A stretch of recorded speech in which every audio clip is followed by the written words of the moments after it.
At their mother Lisbeth's funeral, the simmering resentment between her three children, Barry, Sherry, and Arlo, boils over. They bicker over who loved her most, turning a solemn occasion into a petty contest. The tension is so palpable that the officiant has to intervene, suggesting they decide who throws the first handful of soil on the count of 3. Even as they say their final goodbyes, the insults continue, with Sherry mocking Barry for hitting the burial hole. The animosity is clear, setting a grim stage for what is to come. Later, the family executor reads Lisbeth's will. While all other possessions are to be shared equally, the family home comes with a shocking condition.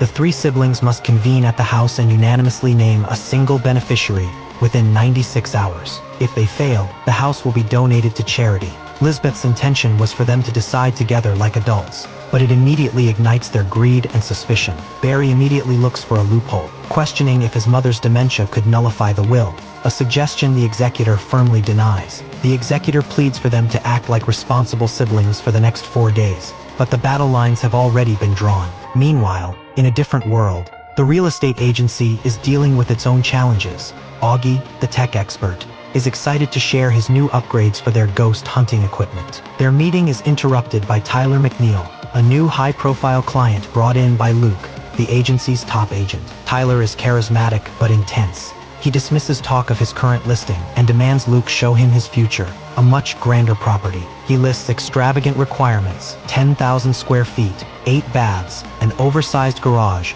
all while claiming not to be ostentatious. When Luke cracks a small smile, Tyler's demeanor shifts instantly, a cold threat in his voice as he warns Luke never to laugh at him again.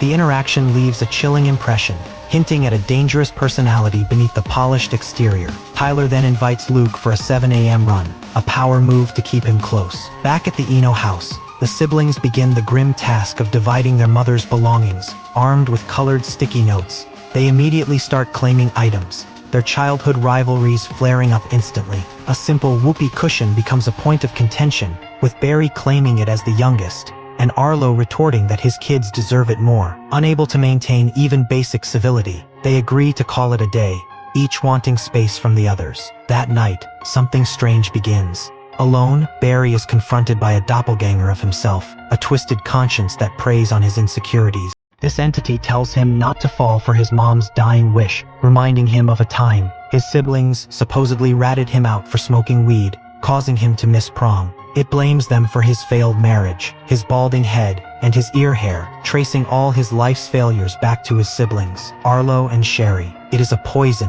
whispered in his ear, urging him not to let them get away with it. The next morning, Zoe, a former member of the real estate team who left for a corporate law firm, visits her old colleagues. She admits that her new high-powered job feels debilitating, and that she misses the camaraderie of her old team. They notice Luke is absent, still with the client. Tyler August remarks bitterly that Luke wasn't forgotten, just that they weren't important. August confesses to Zoe that he doesn't trust Tyler, sensing something is off about Luke's new business associate. Meanwhile, Luke is on his run with Tyler, who reveals his business model, building luxurious retirement villas, capitalizing on the elderly. After 2 hours of running, Luke is exhausted and late for work, clearly outmatched by the older man. Tyler coldly dismisses Luke's prepared listings and tells him to text him later, reasserting his control. Sherry is the next to be visited by her own malicious alter ego. This voice plays on the special bond between a mother and daughter, calling her brothers rock throwers with the emotional intelligence of dryer lint. It plants a false memory of a Thanksgiving,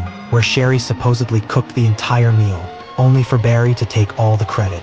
It then claims Arlo broke her arm, throwing her down the stairs to stop her from revealing the truth about the turkey. The voice paints her brothers as a cruel pair who always ganged up on her, leaving her alone and victimized. It tells her the house is where she must draw the line and take what is hers. Fueled by this fabricated rage, Sherry demands they find out the house's market value, a decision her siblings surprisingly agree with. The executor, who happens to be Sherry's real estate agent, provides a quick valuation, but the document only serves to escalate the conflict. Sherry declares it a matter for the executor, meaning herself, prompting Barry to call her a loser.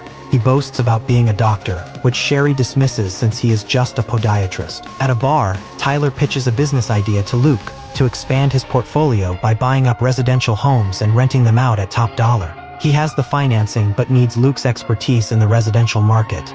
Together, we'll be unstoppable, he promises. But But as Luke gets lost in thought, Tyler's friendly facade drops, and a server has to inform Luke that his companion has been served and an Uber has been called. The next meal at the Eno house is a tense, silent affair. Arlo's cooking is so bad that Barry declares, "Your food sucks." Arlo, fed up, snaps that it wouldn't kill them to cook their own dinners, escalating the silent war.